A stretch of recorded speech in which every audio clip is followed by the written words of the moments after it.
আসসালামু আলাইকুম। আপনারা সবাই কেমন আছেন? আজকে আমি আপনাদেরকে জানাবো যে ছোট্ট মুরগির বাচ্চার যত্ন। তো আমি আমার মুরগির বাচ্চাগুলো কিভাবে যত্ন করেছি, তো এই বিষয়ে আজকে আলোচনা করব। তো আমার মুরগির বাচ্চাগুলো যখন ফুটে বের হয়েছিল, তখন 24 ঘন্টা পর ওদেরকে একটা ভালো মানের ফিড দিয়েছি। তো ফিডটা হালকা গুঁড়ো করে দিতে হয়েছে, যেহেতু বাচ্চাগুলো খুবই ছোট। তারপরে আমি ওই ফিডটা খাওয়াইছি। তারপরে এভাবে আমি প্রায় 2 সপ্তাহ পর্যন্ত ওই ফিডটাই খাওয়াইছি। এরপরে দেখি আমার বাচ্চাগুলো ঠিকমতো ফিডটা অত বেশি খায় না আগের মতন, যেমন ছোটোবেলায় একটু বেশি খেত। এরপর ভাবলাম তাহলে ফিডটা একটু ভিজিয়ে দেওয়া যাক। যখন আমি ভিজিয়ে হালকা করে নরম করে দিয়েছি, তখন দেখি আমার বাচ্চাটা বেশি খাচ্ছে, মুরগির বাচ্চাগুলো। এরপর যখন দেখি আরেকটু বড় হচ্ছে, তবে ওদের ফিটের পাশাপাশি একটু ভুসি যদি দেই একসাথে মিশিয়ে, তাহলেও দেখি ভালো খায়। এরপর আমি একটু ভুসি মিক্স করলাম। এভাবেই আমার এই মুরগির বাচ্চাগুলো বড় করেছি। তো আপনারা চাইলে আপনাদের মুরগির বাচ্চাগুলোকে এভাবে ফিট এবং ভুসি একসাথে গুলিয়ে হালকা মেখে এভাবে দিতে পারেন। তো আমি কিন্তু ওদেরকে 2 বেলা এভাবে দেই। আর যখন ভিজা খাবারটা করি, তখন হচ্ছে দুপুর হয়, ওই সময়টা হচ্ছে ভিজা খাবারটা দেই, অথবা 10টা থেকে 12টা বেজে যায় ওই সময়টা দেই।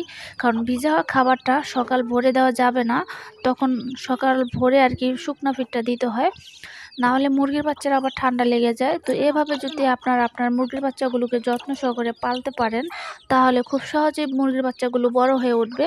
তো দেখতে পাচ্ছেন আমার মুরগির বাচ্চাগুলো প্রায় 20 থেকে 21 দিনের মতন বয়স হয়ে গেছে।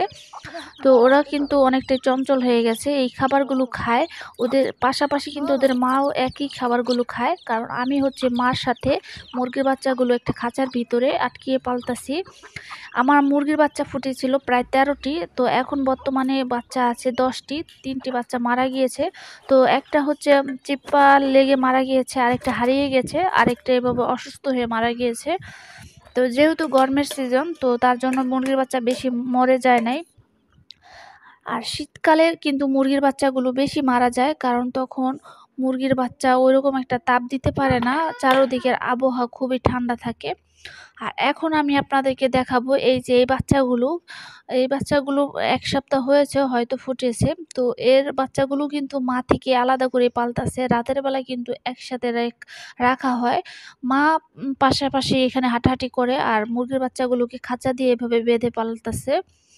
তাহলে কি হয়, মুরগিটা আর কি খুব তাড়াতাড়ি ডিমে চলে আসবে। তো এই যে দেখেন, এখানে কিন্তু আছে ব্রাহ্মা মুরগির বাচ্চা। তো এগুলো হয়েছে উম এভাবে মা ছাড়া ফোটানো হয়েছে, তো তার জন্য ওদের কোনো মাই নাই, ওরা এভাবেই বড় হয়েছে। আর ব্রাহ্মা মুরগির বাচ্চাগুলো কিন্তু বড় হলে অনেক বেশি সুন্দর লাগে, আর যেগুলো সাদা, তো ওগুলো আরো বেশি সুন্দর লাগে। তো আমার ব্রাহ্মা, টাইগার এগুলো খুবই পছন্দের মুরগি। তো আজকের ভিডিও ছিল এ পর্যন্তই। আপনারা সবাই ভালো থাকবেন, সুস্থ থাকবেন। আসসালামু আলাইকুম।